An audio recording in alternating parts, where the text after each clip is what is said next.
Terima kasih Bapa, syukur dan doa hamba-Mu hamba naikkan hanya di dalam nama Tuhan Yesus Kristus, Tuhan dan Juru Selamat kami yang hidup, yang siap diberkati Tuhan. Mari sama-sama katakan amin. Puji Tuhan, haleluya. Seperti janji saya akan bicara tentang first love, tentang cinta pertama. Saudara pernah mengalami cinta pertama? Dan tentu yang kita bahas hari ini adalah cinta pertama tentang kita kepada Tuhan Yesus, ya. Dan cinta pertama sama Tuhan Yesus itu sulit untuk dihapuskan. Kalaupun ada orang yang bilang pernah jatuh cinta lalu meninggalkan Tuhan Yesus, saya nggak percaya dia benar-benar jatuh cinta. Orang yang sudah berjumpa sama Tuhan, sedosa-dosanya dia nggak akan pindah dan tinggalkan Tuhan. Jadi kalau dia bilang dia meninggalkan Yesus, saya percaya dia belum lahir baru. Dia cuma ikut-ikutan. Sulit rasanya orang bisa tinggalin Yesus kalau dia sudah mengalami. Saudara lihat Petrus kurang apa? Murid-murid kabur, balik lagi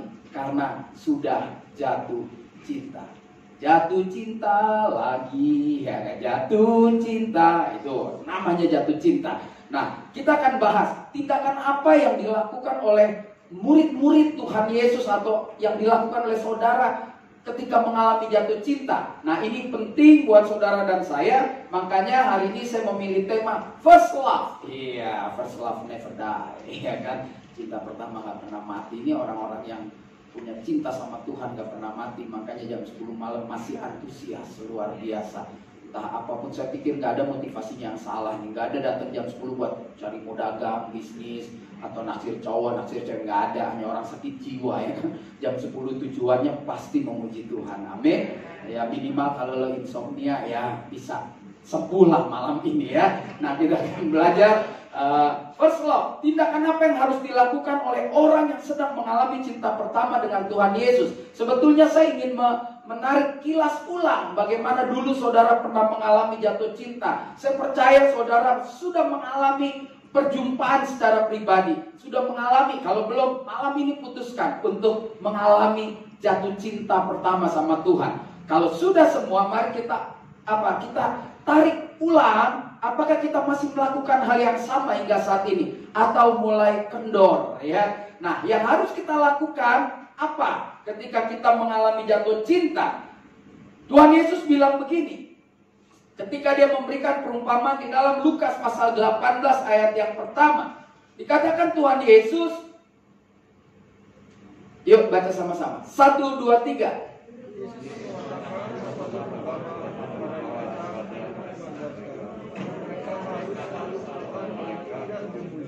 Sebelum dia bicara tentang perumpamaan, dia mengawalinya dengan kalimat yang luar biasa. Dikatakan mereka harus berdoa dengan tidak jemu-jemu. Tahu dong artinya jemu? Jemu itu capek. Orang bunuh diri karena jemu. Ku jemu dengan hidupku yang penuh liku-liku. Ku rasa berat beban hidupku. Ya kan ada lagunya, ya. Ku tak tahu, oh ku jemu. Nah, jemu langsung dia ambil cairan pembunuh serangga, ya. Lalu dia minum pelan-pelan, dia rasain dulu. Mati nggak ya gitu, ya. Orang tuh kalau sampai bunuh diri itu orang yang hebat loh, saudara.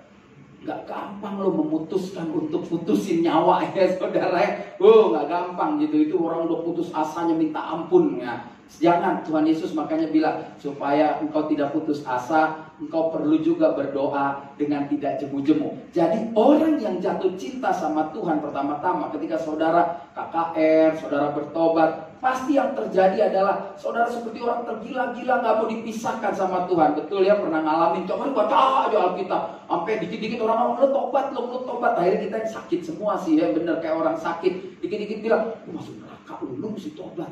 Lembut banget zaman Tuhan, ya. Tapi cuma habis 6 bulan balik lagi. Gue capek pulang balik gereja, kelakuan orang gereja gitu-gitu aja. Nah, ada orang yang ke gereja ngelihatnya orang, bukan ngelihatnya Tuhan, kecewa, ya.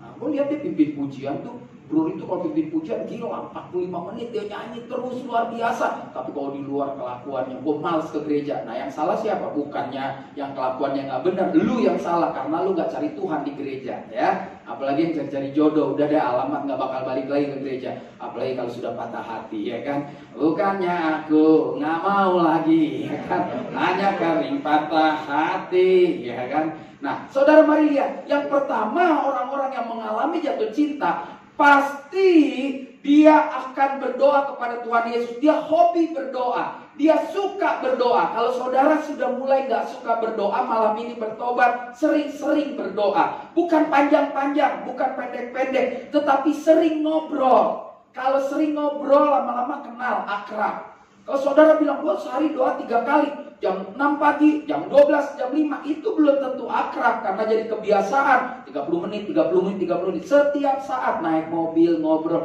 Tuhan, lu baik banget sih sama gua. Ya kan? Tuhan, puji Tuhan. Gua biar naik ojek, ada orang yang masih jalan. Ya, puji Tuhan, Tuhan baik. Kalau gue jalan, ada orang yang jalan udah gak bisa beli sepatu baru. Gue masih bisa. Selalu lihat dong. Jangan lihat ke atas kurang melulu. Lihat bagaimana kita bisa hidup lebih dari orang lain. Jangan selalu bilang hidup kurang dari orang lain. Makanya banyak-banyak berdoa supaya kita semakin kuat. Orang yang mengalami cinta pertama itu berdoa. Apa itu doa? Doa itu adalah permohonan. Doa itu harapan, permintaan kepada Tuhan.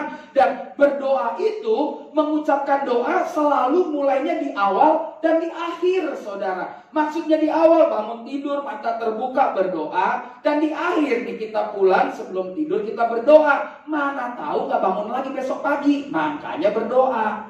Ya dong, bukan nyumpahin. Ya kan? Kita perlu berdoa. Mengawalinya dengan berdoa. Lalu perjalanan 1 hari siang. Saya bilang bukannya gak boleh berdoa siang. Tapi kalau sudah keluar rumah, berdoa itu saudara kalau lagi ketakutan. Makanya sebelum keluar rumah berdoa. Kalau sudah di jalan, udah kerjaan, kalau lu lagi susah baru berdoa. Pasti, aduh Tuhan, mudah-mudahan gue dapet. Tapi kalau keluar rumah semuanya lancar, lupa doa. Ya enggak. Begitu dapat baru bilang, gue puji Tuhan. Ya adalah basa-basi banget. Makanya mulai bangun pagi berdoa. Sekali lagi, saya nggak pernah ngajarin orang berdoa pakemnya menurut saya. Menurut saudara enaknya bagaimana deh.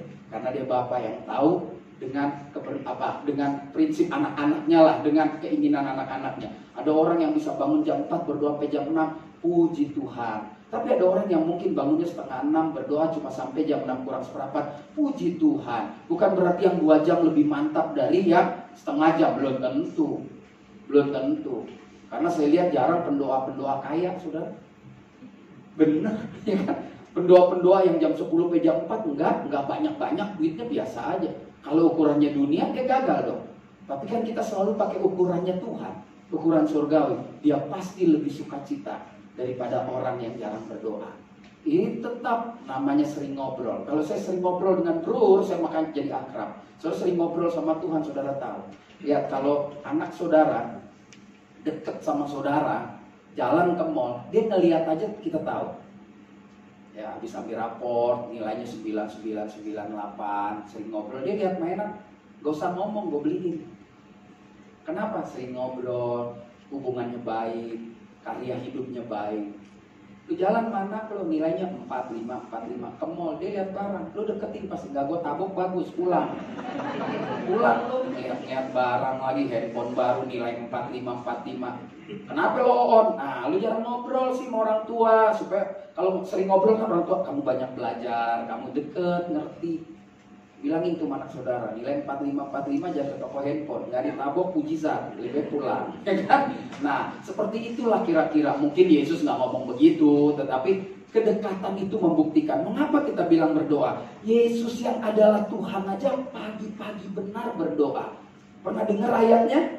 Ya dong, Yesus pagi-pagi berdoa. Yesus pagi-pagi, masa kita enggak? Ya, saya sekali lagi enggak suruh saudara jam 3, enggak suruh. Ada orang kan prinsip begini, kita mesti doa sebelum bunyi yang di tetangga berisik. Ya, belum tentu juga, itu enggak ukuran saudara ya. Enggak ukuran gitu. Orang Kristen tuh harus berdoa sebelum agama lain, pagi-pagi berdoa. Cia, itu sih namanya kurang tidur.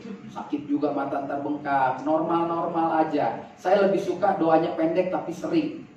Ya kalau saya sering naik mobil ngobrol sama Tuhan, nyanyi-nyanyi. Aduh thank you Tuhan, terima kasih Tuhan. Nanti saya pulang nih, terima kasih Tuhan, sampai jam 10 masih kuat. Tuhan luar biasa ya. Secara manusia saya capek, tapi Tuhan tahu saya bakal capek jam 10. Disumpelin lagi bakmi lah, nasi goreng, dikasih lagi apa namanya tuh, telur setengah mateng 3, apalagi tadi ayam roti bakar keju. Besok gak bisulan mujizat. Pokoknya gitu aja, Tuhan baik. Kalau kurang vitamin, pendeta jam 10 tumbang juga ya, nggak usah ngomong Roh Kudus deh. Makanya luar biasa memang ya saudara, di gereja bertanggung jawab atas kesehatan hamba-hambanya. Haleluya, puji Tuhan. Tuhan Yesus pagi-pagi berdoa, saudara lihat, baca 1, 2, 3.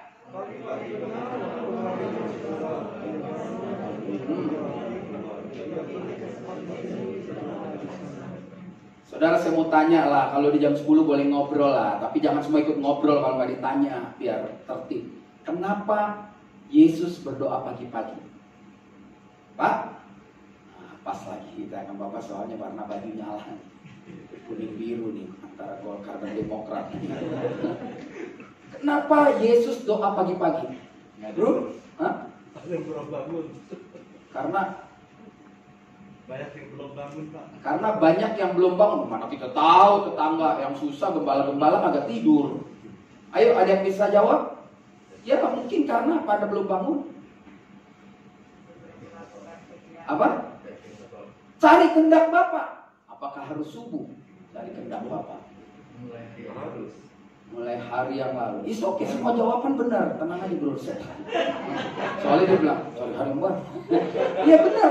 Jawab. Lo orang cuma bisa ketawa, jawab kagak. Kan, kalau ujian dia lulus, Bapak ini lulus. Kenapa? Ada upah jawab ya kan. Kan kalau ujian biar salah, asal jawab lulus daripada nggak jawab. Bro, yang belakang. Kenapa dibangun pagi-pagi? Insomnia. Ya, dia nggak minum kopi ya kan. Nggak apa-apa, ada upah jawab. Biar ngaur juga minimal B, ya kan. Kalau ini A, tadi Bapak juga ada. Kelompok sana?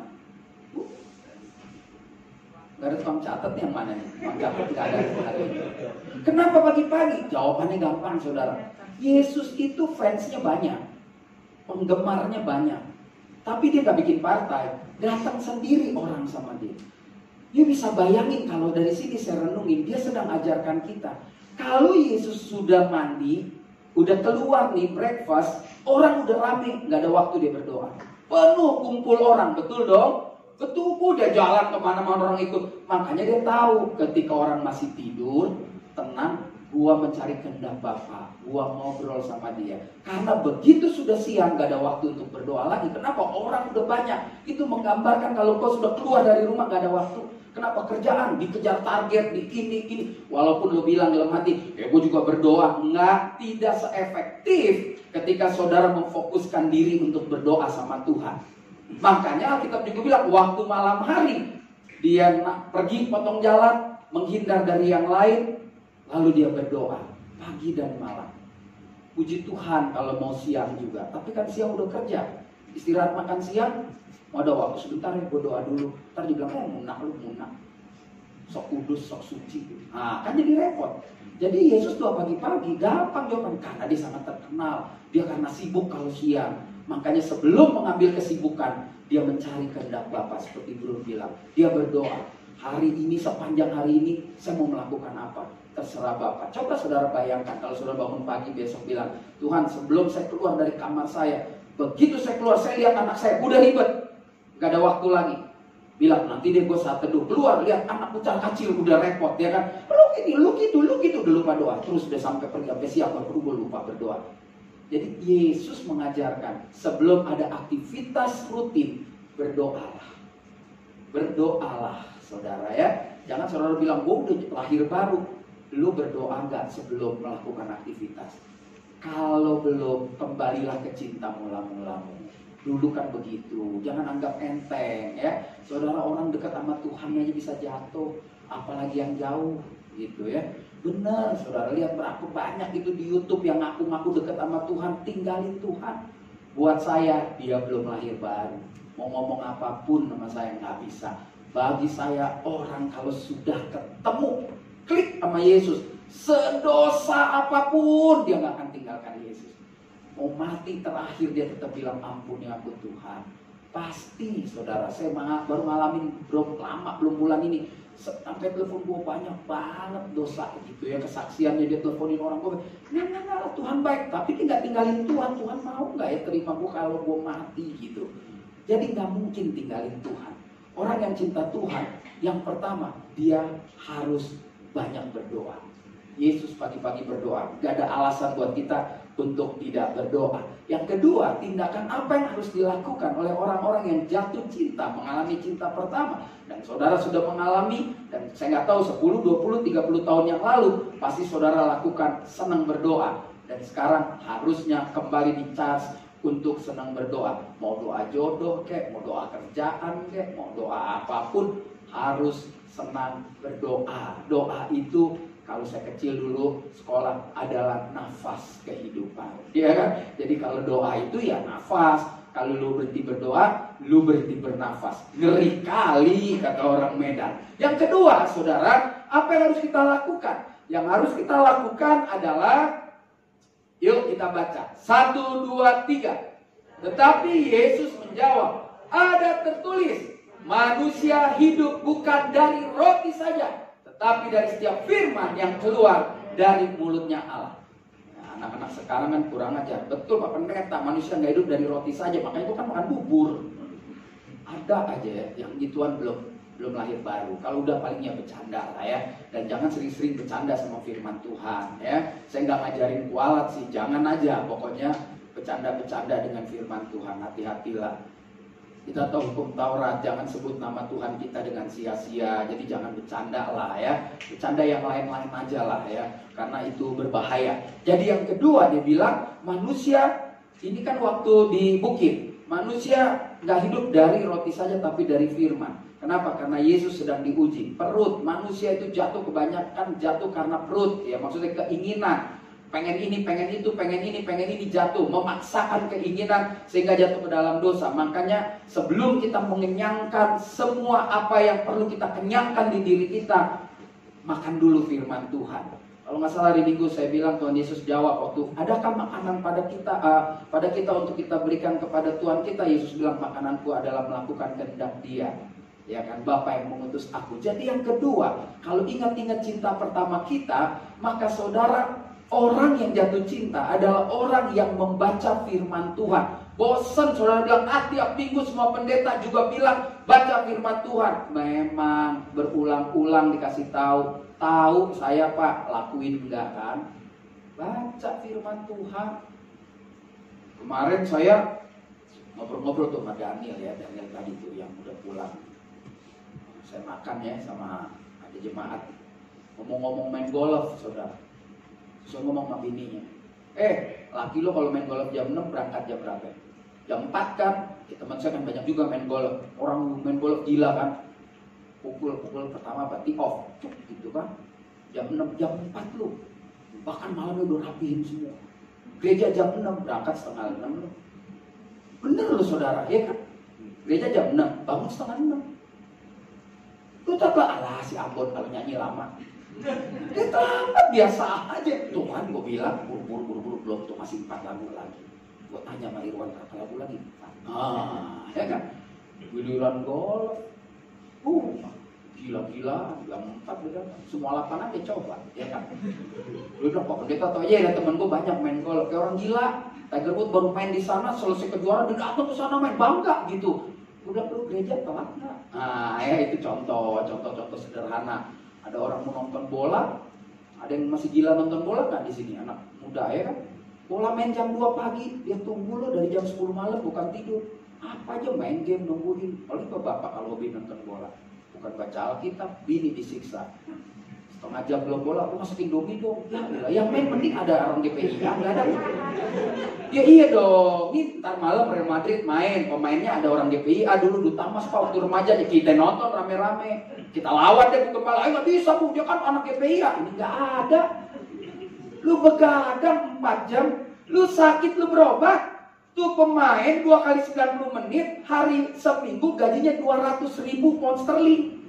Yang bodoh yang nonton apa yang main? Yang nonton. Lu udah kurang tidur, dia gajian terus. Cedera aja gajian. Makanya pinter-pinter kalau orang udah dalam Tuhan, dia akan menghargai waktu. Bukan gak boleh ya. Saya sih udah kagak ada hati tuh nonton bola. Dulu, waduh, jadi udah jahat deh sama bola. Gak ada hati. Ngapain? Betul juga anak saya. Kalau nonton pagi aja Pak, lihat di YouTube gol-golnya aja sebentar 5 menit. Daripada nungguin bola jalan-jalan. Teriak-teriak sendiri, darah tinggi, jantung mati lu. Saudara mati, jantung mati. Gak ada hati. Saya bener, saya udah gak ada hati nonton bola. Ngapain deh jam 1 tidur. TV, saya pakai TV kabel, nggak ada langganan bola. Ngapain bayar, nggak penting. Dan emang sekarang udah nggak nonton TV kan, apa-apa lihat YouTube aja berita-berita. Aduh ya saudara, orang yang jatuh cinta sama Tuhan akan menghargai waktunya begitu luar biasa. Dia akan punya waktu berdoa. Dia akan punya waktu membaca firman Tuhan. Apa itu membaca firman Tuhan? Membaca firman Tuhan itu berarti melihat serta memahami isi dari apa yang tertulis dan melakukan setiap perintah atau kata Tuhan atau sabda yang harus dipenuhi. Jadi bukan sekedar baca, juga melakukannya. Ya benar saudara. Ini sengaja saya tulis supaya saudara lihat gitu. Gak usah foto, minta aja kopi di situ semua. Ada banyak tuh, saya kalau seminggu kan berapa tuh 9 kali khotbah. Dan selalu up to date, terbaru. Iya kan? Ini disiapin berarti nih, bukan khotbah kaleng-kaleng. Bukan serampangan ngomong. Kan? Lihat saudara. Membaca itu berarti melihat, memahami isinya, dan melakukan.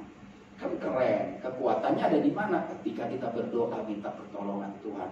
Jadi orang-orang yang jatuh cinta itu adalah orang-orang yang hidupnya bergantung pada firman Tuhan. Karena apa? Karena firman Tuhan itu adalah petunjuk bagi jalan hidup saudara dan saya. Dikatakan firman-Mu itu adalah pelita bagi kakiku, firman-Mu itu terang bagi jalanku. Wah, hanya orang-orang yang tahu serius. Kalau dia jatuh cinta, dia tahu firman Tuhan itu terang. Kenapa saya katakan? Ketika kita susah, kita bermasalah, lihat di otak yang terlintas firman Tuhan. Gak perlu tahu deh ayatnya di mana. Pokoknya tahu aja. Oh, apabila dia jatuh gak tergeletak, pasti gue gak tergeletak. Pergi, laki lu lagi moyong, jatuh kerjaan, duit mulai habis. Lu jangan marah sama laki lu. Depan pintu lu bilang, Pak, jalan. Walaupun lu nangis, jalan. Iya dong, Alkitab bilang, walau kini ku menabur benih sambil mencucurkan terus air mataku, satu saat ku kan menuai berkasnya sambil bersorak. Bini-bini, kalau laki lu bisnis lagi gak bagus, suruh jalan walaupun nangis keluar dari rumah. Karena dia bilang menabur menangis sambil berjalan. Jadi bukan cuma nangis. Tuh firman Tuhan bisa kuatkan kan. Yang menabur. Ya kan ada lagunya lah kan. Kan Alkitab bilang sambil berjalan. Jadi dia nangis tapi kerja. Jangan cuma nangis. Tuhan, masihkah kau mendengarkan doaku? Orang-orang open sih menurut gue. Masa dia tanya, mana tanganmu?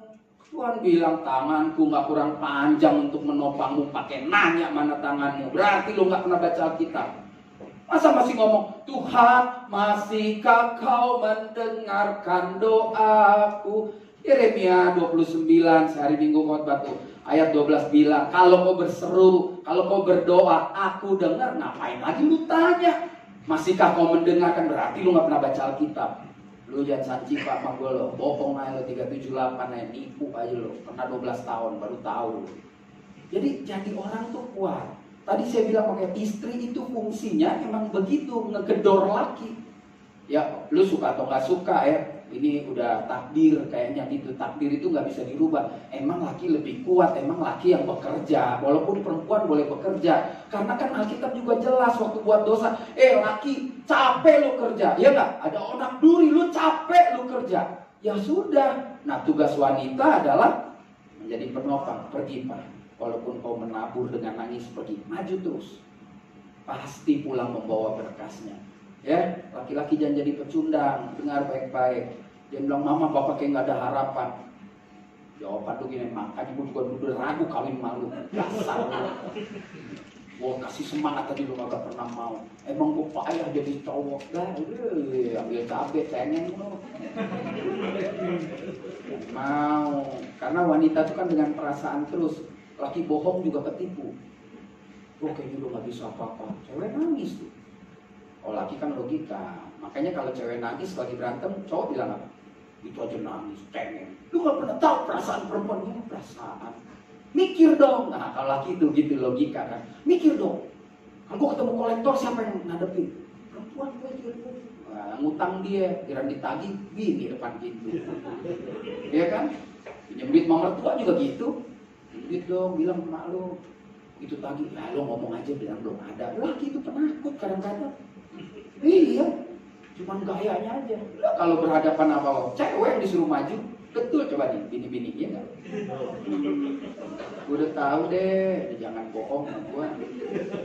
2,5 juta. Iya. Kalau saya nggak benar, kalau saya hadapi, ya kan, hadapi kenyataan ini, ya kan. Ya, saudara lihat, firman-Mu pelita bagi kakiku. Jadi orang yang jatuh cinta, dia nggak mungkin tidak mencontoh Yesus yang berdoa pagi-pagi. Ya, jangan salah arti ya, pokoknya pagi-pagi. Berarti bicara sebelum melakukan aktivitas. Ya, sebelum melakukan aktivitas, saudara harus berkomunikasi seperti Bro bilang, cari tahu kehendak Tuhan mau ngapain gue pagi ini. Mungkin Tuhan nggak ngomong pakai toa, enggak. Tapi waktu kita baca firman, jangan-jangan ini buat gue. Ih, bisa pas loh nih firman Tuhan. Gitu, kita nggak tahu. Setiap orang punya persoalan masing-masing. Jangan pernah nyamain pengalaman saudara ke orang lain. Jangan pernah. Karena setiap orang punya persoalan yang berbeda-beda. Ya, jangan lu sih gitu. Gua dulu ya nggak bisa lain. Jangan, bukan soal sio, bukan. Pokoknya lain. Jangan bilang semua orang punya persoalan, tapi semua orang punya Tuhan yang sama yang bisa mengatasi persoalan dengan cara Tuhan masing-masing.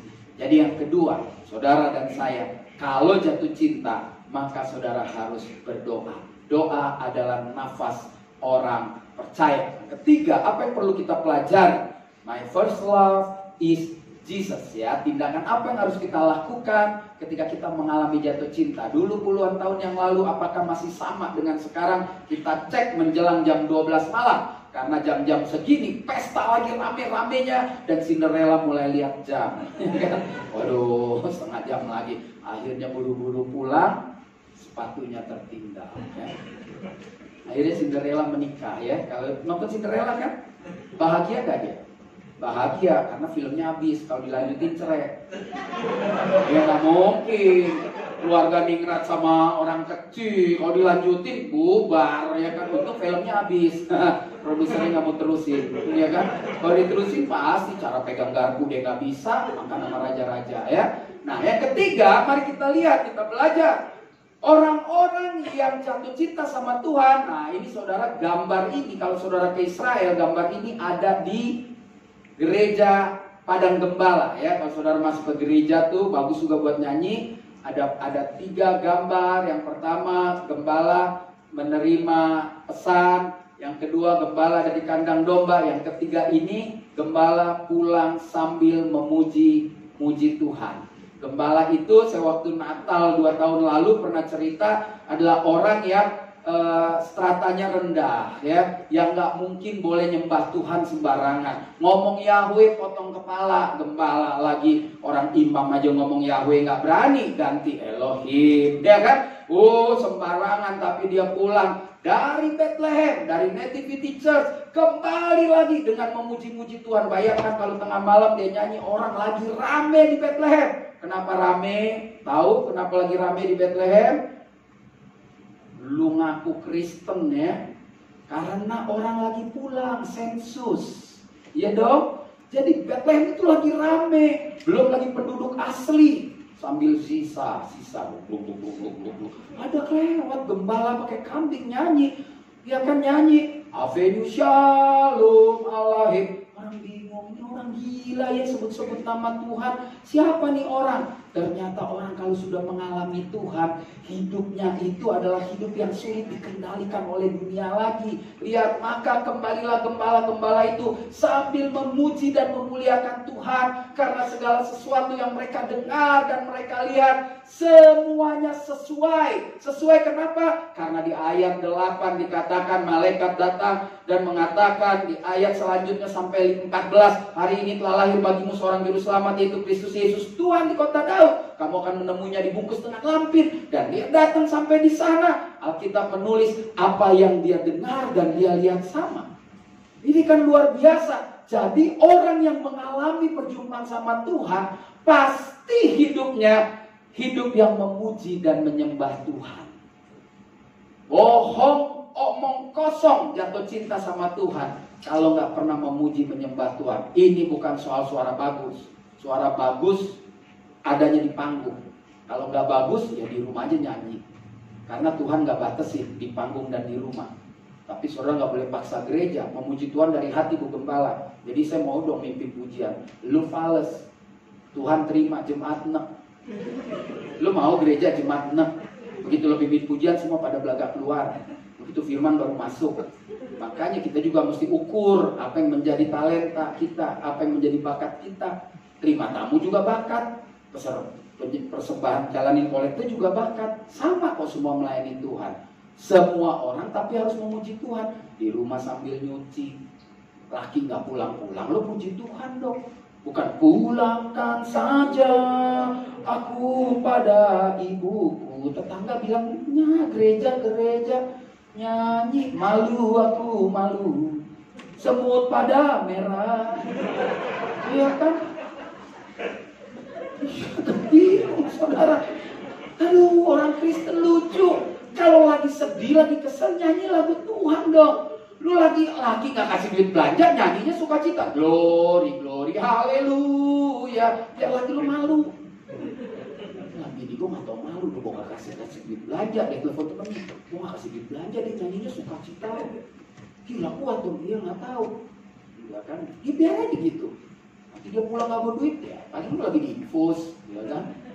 Yang penting bisa sukacita. Orang ngalami Tuhan pasti sukacita itu, menyembah itu bukan sekedar nyanyi. Persembahan hidup ini sebagai persembahan yang kudus, yang tulus, yang berkenan pada Allah. Itulah ibadah yang sejati. Persembahan yang sejati. Roma 12, saudara. Jadi memuji menyembah itu seluruh aspek hidup harus memuliakan Tuhan. Yang kita lakukan untuk Tuhan, bukan untuk manusia. Kalau untuk manusia, sorry nih, pasti udah pada capek ya, nggak pulang aja. Ini untuk Tuhan, saya percaya untuk Tuhan. Saya ini masuk tahun ketiga nih khotbah di sini. Manusianya tetap stabil. Ada baru lagi yang muda-muda ya, yang masih dibimbing sama Ko Irwan, ya kan? Irawan ya Irwan, Irawan, iya masih dibimbing. Saya tahu, saya nggak pintar main musik, tapi saya tahu main musik, gitu tahu aja. Saya lihat tadi sambil nyanyi dia kasih kode pemain baru. Ini kan kunci bahas, kunci kita. Gue tahu juga, bilang hebat nih orang. Melepaskan jatah mainnya untuk orang lain dan dia senang orang lain maju. Iya kan? Betul nggak yang muda? Maksudnya ini gue kunci supaya dia nggak nuntut. Nah, tapi memang itu kan hebat orang yang mau melayani. Coba kalau dia serakah. Dia kayaknya belum bisa. Itu orang yang jahat dalam pelayanan. Kan enggak, saya perhatiin loh, saya gini-gini kok merhatiin loh ya kan. Wah, luar biasa. Makanya Pak Irawan ini pasti rencana pernikahannya akan sukses. Tuhan tahu ya kan, Tuhan tahu ya kalau dia mencintai Tuhan. Memuji dan menyembah Tuhan itu berarti menyatakan kekaguman kita sama Tuhan. Memuji dan menyembah itu menyatakan rasa hormat serta mengaku bahwa kita takluk di bawah perintah Tuhan. Itu memuji dan menyembah. Saya lihat dari kamus orang Kristen, kamus bahasa Indonesia, saya lihat pandangan pendapat orang hampir sama intinya seperti itu. Bahwa ketika brur kita nyanyi, dia sedang mengaku bahwa dia takluk di hadapan Tuhan. Makanya dia nyanyi, ku kagum hormat akan Engkau. Makanya kita selalu nyanyi yang meninggikan Tuhan, tidak pernah meninggikan gereja, tidak pernah meninggikan diri kita. Itu bukti kita takluk. kepada sesuatu yang kita yakini dia lebih berkuasa, dia maha kuasa. Tentu maha kuasa bicara kita meyakini Yesus lebih berkuasa dari kita. Makanya kita takluk mengakui butuh pertolongan dia dan kita memuji serta menyembah. Ingat, pujian itu mendatangkan mujizat walau tidak selalu. Ngerti ya? Gak selalu. Saya bukan pendeta bilang, lu kalau nyanyi ada mujizat tuh pendeta, gombal aja. Pasti ada mujizat. Kapan saya nggak tahu gitu. Tapi kalau saya bilang, lu nyanyi hari ini, ntar ada orang kirim beras, itu ngawur gitu ya. Tapi pasti pujian akan mendatangkan mujizat. Mujizat yang saudara rasakan pertama adalah engkau bisa mengalahkan perasaanmu. Itu mujizat. Saudara, banyak orang bilang mujizat itu betul secara harafiah, lumpuh berjalan, stroke sembuh, ya mati hidup. Tapi mujizat yang paling besar ketika kau sudah sendiri, sebatang kara, temen gak tolong, usaha lo ludes-des, keluarga mulai omongin lo sepertinya mati pun udah lebih bagus bunuh diri, tapi lo tetap bilangin, gue tetap bertahan bahwa gue mencintai Yesus. Itu mujizat. Mujizat itu ketika engkau seorang diri, lu susah tetap tidak hianati Tuhan. Itu mujizat. Karena kita nggak lihat Tuhan, tapi kita percaya bahwa pasti ada pertolongan. Itu mujizat. Kalau cuma lumpuh jalan, ente bawa ke Sukabumi jalan, bos. Ente bawa ke kampung gua sana jalan, dukun banyak. Setan bisa buat juga tongkat jadi ular, bos. Tahu kan tongkat jadi ular? Jadi kalau yang mujizat yang spektakuler, saya nggak pernah ajarin orang yang aneh-aneh kayak gitu. Mujizat itu, lo tetap cinta Yesus dalam keadaan lo paling sekarat sekalipun dan tidak akan pernah jual Yesus. Itu mujizat namanya. Itu baru luar biasa. Baru gua kagum. Udah kaya banget temannya lo, banyak banget. Sekarang dia susah lo lihat, ya tinggal bininya aja. Mujizat tuh bininya masih mau sama dia. Nah itu mujizat. Lakinya kayak udah parah banget tuh, ke gereja aja kayaknya udah malu. Dulu apa-apain rapir, sekarang kayaknya aduh duduk di belakang, orang gak ada yang lihat. Itu mujizat, dia tetap gereja. Ya kan, justru orang yang tinggalin dia kita tahu. Waduh kalau itu munaroh itu, ya kan, itu namanya munafik. Nah saudara lihat, orang-orang yang memuji Tuhan, dia menyatakan diri takluk. Mujizat memang ada lewat pujian. Alkitab menulis itu. Ketika murid-murid Yesus berada di dalam penjara, ya, siapa namanya? Pasti sekolah minggu dulu nih. Kalau yang lain belum, ya. Nah, mari kita lihat bagian yang menarik. Saya melihat ada pujian yang luar biasa, tapi saya tidak mau memanipulasi ayat Alkitab. Ada orang nanti manipulasi, lihat itu aja sembuh, makanya lu sembuh. Jangan. Setiap orang Tuhan punya perkara masing-masing. Tetapi tidak salah memuji Tuhan. Karena setidaknya mujizat yang sederhana adalah engkau tetap bisa bersuka cita lewat pujian di tengah badai. Buat saya itu mujizat. Badai terlalu berat, tapi kita tetap bisa bilang, Yesusku luar biasa.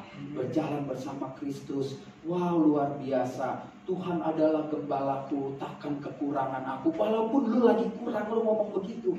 Dia membaringkan aku di padang rumput hijau. Kalau istri yang begitu lagi susah, suami gak boleh marah. Tapi kalau suami lagi susah nyanyi itu, biasa istri yang marah lah, nyanyi terus. Belanja. Nyanyi, Tuhan gembalaku.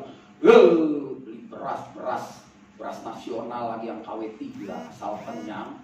Mana Tuhan lo, nggak boleh ya. Istri-istri nggak boleh. Kalau suami lagi jatuh, jangan biarkan tergeletak. Engkaulah penopang. Kau dongkrak buat suami, naik lagi. Kalau lagi kempes ban kan perlu dongkrak ya. Itu penting saudara. Saya lagi suka sikap itu karena kalau suami jatuh kadang-kadang istri kabur saudara. Jangan dong ya. Ketika janji dulu jangan kabur. Dia itu rusukmu, ya kan? Ingat loh, rusuk. Jangan sampai laki kita kabur. Kan orang bilang gini, perselingkuhan itu laki tuh. Pokoknya paling banyak laki. Gue bilang, ya laki kan selingkuhnya sama perempuan. Gila ya. Kalau laki 20 selingkuh ya perempuannya juga 20. Emang bukan perempuan lu, gitu kan? Kalau perempuannya awet semua, laki selingkuh sama laki. Iya, itu yang lebih bahaya ya kan. Selingkuh aja kita nggak boleh. Misalkan gini, nah ini kata makan nih, Dia datang, Pak Pendeta, laki saya selingkuh. Sama siapa? Sama artis Taiwan, gitu kan. Ya, walaupun kita kesel ya, boleh juga dia dapat artis Taiwan. Ini kita pasti bicarain dong ya. Pak kita bilang, Pak Pendeta, laki saya selingkuh. Sama siapa? Sama Irawan. Nah, kita bingung ngomongnya. Nah, selingkuh sama perempuan aja udah dosa kan, tapi kan masih enak. Sama perempuan gitu, masih bisa diomongin deh. Oh, mungkin lu sih kurang dandan. Nah, kalau perempuan baik semua, sama siapa? Yang terakhir Pak Pendeta habis khotbah, pulang pegangan tangan di lift. Sama siapa? Sama cewek yang sama Irawan. Oh, Irawan yang Gunawan. Apa tuh Pak Gunawan? Ada-ada aja. Nah, saudara, iya kan, makanya hidup ini harus tetap berdoa, baca firman, memuji Tuhan. Alkitab menulis, tetapi kira-kira tengah malam Paulus dan Silas berdoa dan menyanyikan pujian kepada Allah, dan seterusnya. Akan tetapi terjadilah gempa bumi yang hebat sehingga sendi-sendi penjara itu goyah, dan seketika itu juga terbukalah semua pintu dan terlepaslah belenggu mereka semua. Saudara lihat ya, kalau saudara belajar Alkitab, saudara harus tahu situasinya apa, sedang dalam keadaan apa, kenapa mujizat ini ada. Ini bicara jemaat mula-mula. Ini bicara lihat dalam keadaan kritis ketika firman Tuhan baru disebarkan dengan luar biasa ya. Jadi di sini memang saat-saat dimana harus ada pembuktian bahwa yang baru sekitar ribuan orang, kan katanya begitu bertobat baru 5.000, 6.000, itu wajar-wajar aja. Situasinya jangan disamakan. Ketika saudara gak ada apa-apa, terus saudara difitnah, masuk penjara Tangerang, malam lu nyanyi, tiba-tiba tuh pintu penjara terbuka, bingung orang, heran. Tuhan juga kalau bikin mujizat gak yang bikin orang heran aneh-aneh juga. Mungkin ya sudah lu masuk Tangerang, bertobat, kembali perbaiki hubunganmu sama Tuhan, atau masuk Salemba, maka akan ada pemulihan, dan itu namanya mujizat. Mulai terjadi potongan tahanan dan lain sebagainya, saudara keluar langsung dipakai Tuhan yang hebat, kan itu juga mujizat. Gitu loh ya. Jadi jangan aneh-aneh. Udah ngutang, minta mujizat. Datang kolektor ke rumah, darah Yesus, nggak bisa lo digebukin juga. Darah Yesus, minjemnya lo cium-cium kaki, kan lo bayar. Oh, darah Yesus. Dia bilang, gua juga Kristen, darah Yesus, bayar. Enak aja. Darah Yesus, kulkas angkat, darah Yesus. Habis sudah diangkat ke mobil, didoain bareng. Tuhan bukakan rezeki buat dia supaya dia nggak ngutang lagi. Tapi TV, mobil dibawa semua. Enak aja. Jadi jangan bikin mujizat ketika kita nggak bikin apa-apa sama Tuhan. Ngarepin mujizat, ini kan sudah mati hidup, sudah jelas saudara. Jangan kita baru abal-abal mintanya yang aneh-aneh. Benar, Tuhan bisa buat itu sesuai dengan kemuliaan Tuhan ya. Tapi ini makan aja lupa doa, minta yang pintu terbuka, ya ampun ya. Jadi kira-kira kalau minta mujizat itu ibarat kalau Pak Irawan berdoa, Tuhan itu umur menikah, saya mau menikah. Dia lihat artis Singapura, gue mau menikah sama dia. Bagi Tuhan gak ada yang mustahil. Saya kan anak raja, saya mau menikah sama artis Singapura, Sing Xiao gitu misalkan. Tuhan bisa rapat tuh di sorga sama malaikat. Gimana jawabnya ya? Sebegitu Tuhan bisa bingung. Tuhan, maka firman Tuhan, menangislah Tuhan karena permintaan Irawan sulit untuk diberi. Jadi makanya kalau minta mujizat ya kira-kira ya. Aduh, Tuhan pasti bikin mujizat ya. Makan itu bukan mujizat saudara. Kadang-kadang ada orang Kristen lucu gini. Puji Tuhan loh, ada mujizat lo makan. Ya, orang nyembah batu juga makan. Itu bukan mujizat. Kalau ada kesaksian, saya janda 30 tahun. Puji Tuhan ada mujizat. Kita makan semua. Enggak, janda yang gak percaya Tuhan juga makan. Jangan diomongin di mimbar, malu. Ya, tapi kalau sudah bilang, saya janda 30 tahun. Kerja saya cuma di GPIA. Doa. Anak saya 3. Sekarang ada di Jerman. Jadi kepala rumah sakit. Nah, itu baru mujizat. Lo doa, lo kagak punya duit, anak lo yang nomor 2 ada di Australia, lagi ikut program pemerintah ambil S3. Yang paling kecil ini kayaknya mau diterima nih di penerbangan. Nah, itu baru ngomong di sini enak. Saya 30 tahun janda, ditinggal laki saya doa, mau gembala, doa, Tuhan buka jalan. Kalau cuma bilang 30 tahun saya makan, ya lu datang cepet aja kesini makan. Nah, gitu loh. Maksudnya naik level dikit. Kalau kesaksian, kalau cerita tuh ada levelnya ya. Jangan di doa malam udah ngomong susah berhenti lagi kan. Nah, ini puter terus. Nasi kan nasi putih kan gulanya banyak ya. Jadi untung saya doa, Tuhan kirim beras merah.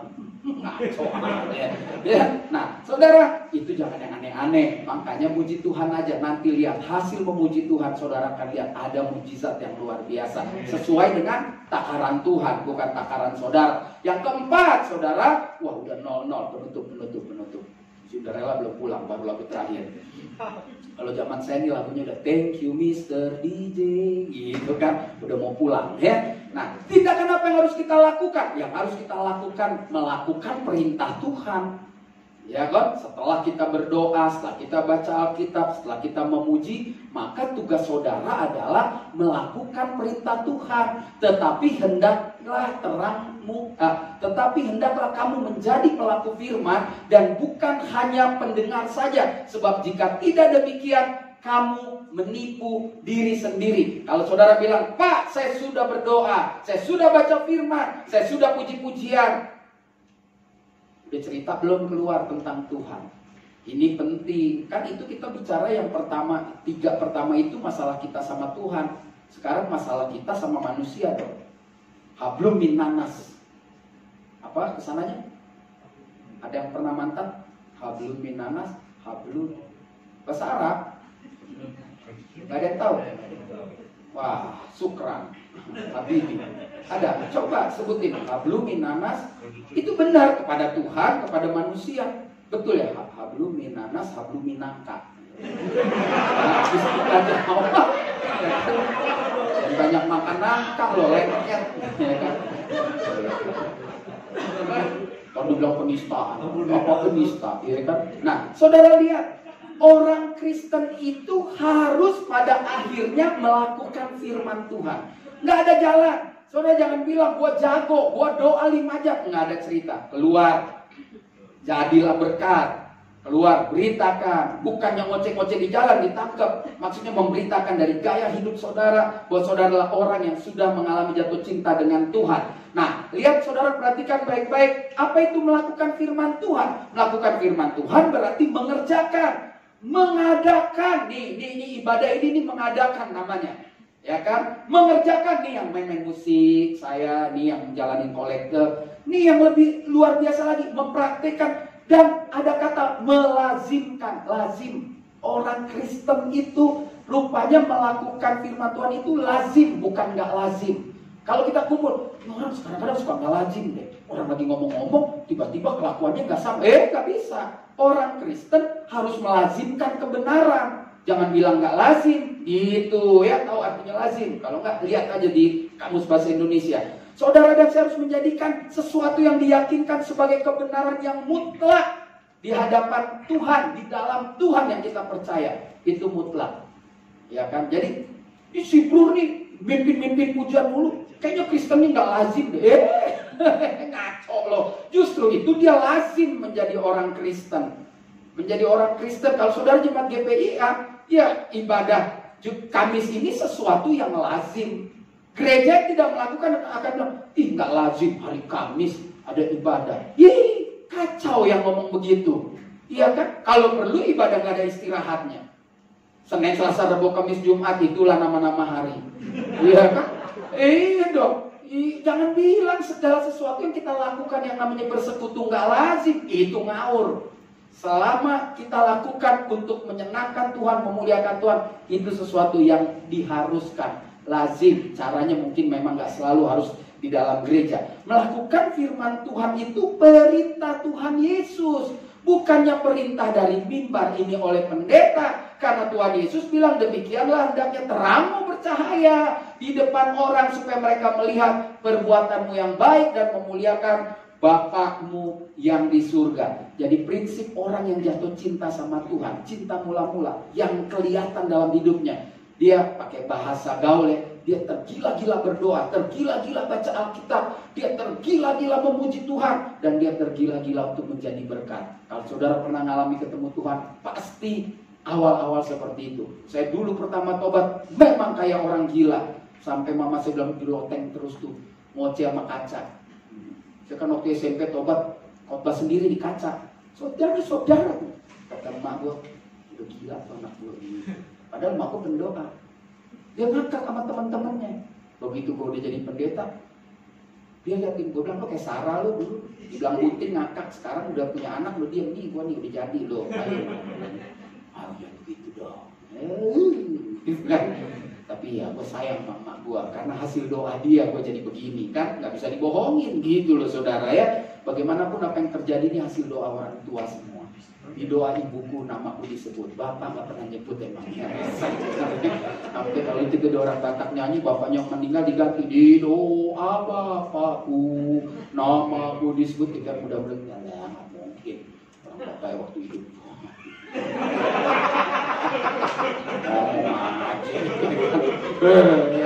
Kalau emak emak doa sekalian uang belanja, jaga anak-anak. Ini perempuan tugasnya memang berdoa. Nah hari ini saudara udah lewat 5 menit, kita akan pulang. Jangan lupa pulang mandi ya, karena sekarang corona, pulang malam mesti mandi. Biaya pam naik lagi saudara. Makanya doain hujan gede biar mandi hujan aja ya, depan rumah ya. Nah tindakan apa yang harus dilakukan oleh seorang yang sedang mengalami cinta pertama pada Tuhan Yesus? Biarlah ini kembali mengingat ulang saudara, apa yang pernah kita lakukan harus kita lakukan lagi. Orang yang berhasil di dalam Tuhan adalah orang yang bisa punya komitmen, punya konsistensi di dalam imannya. Apa komitmennya dan mempertahankan komitmen itu namanya konsistensi.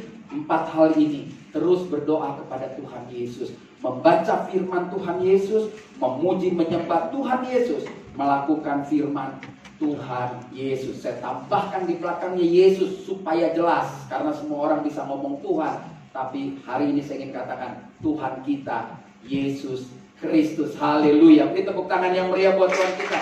Mari kita bangkit berdiri. Puji Tuhan saudara. Ini adalah malam di mana kita boleh bersuka cita ketika Tuhan kembali mengingatkan kita untuk kita lakukan tindakan kita seperti awal mula-mula kita mencintai Tuhan.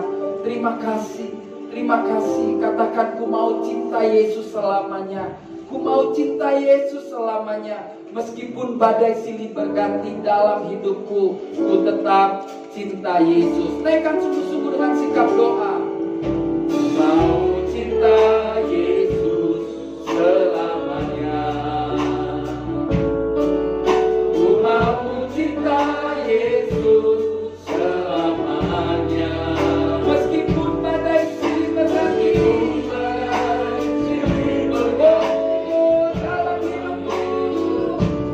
ku tetap cinta Yesus selamanya. Sekali lagi katakan, ku mau cinta Yesus selamanya. Ku mau cinta Yesus selamanya. Meskipun badai silih berganti dalam hidupku, tetap cinta Yesus selamanya. Lebih sungguh katakan yang Bapa, kami aku anakmu, layakkanlah seluruh hidupku.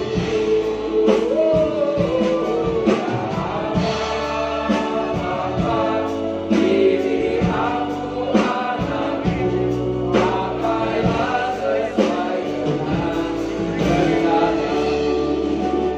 Saudara, ketika kita katakan, Bapa ini kami adalah anak-anakmu, pakai kami sesuai dengan rencanamu. Bapa di dalam surga, inilah permohonan kami dari hati kami yang paling dalam. Pakai kami Bapa. Kami akan mempersiapkan diri kami dengan terus berdoa, terus berkata-kata denganmu. Kami akan persiapkan diri kami dengan terus membaca firman, merenungkan, melakukan, dan bahkan kami akan memperkuat diri kami dengan pujian dan penyembahan sebagai bukti kami takluk di hadapan-Mu yang Maha Kuasa. Itulah sebabnya kami siap Kau utus. Jadikan kami terang-Mu oleh kekuatan yang sudah kami persiapkan, disempurnakan oleh Roh-Mu yang kudus. Oleh karena itu biarlah malam hari ini menjadi malam komitmen kami. Kami tidak mau kehilangan cinta mula-mula kami. Kami mau terus mempertahankan cinta mula-mula kami kepada kepadamu. Saudara, kalau itu doamu, kau boleh taruh kananmu di dada, kau berdoa secara pribadi. Katakan apa yang ingin kau katakan,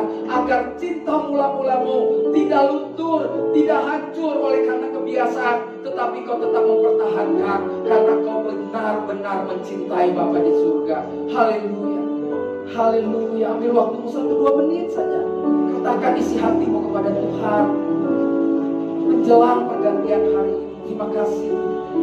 Kau dengar setiap doa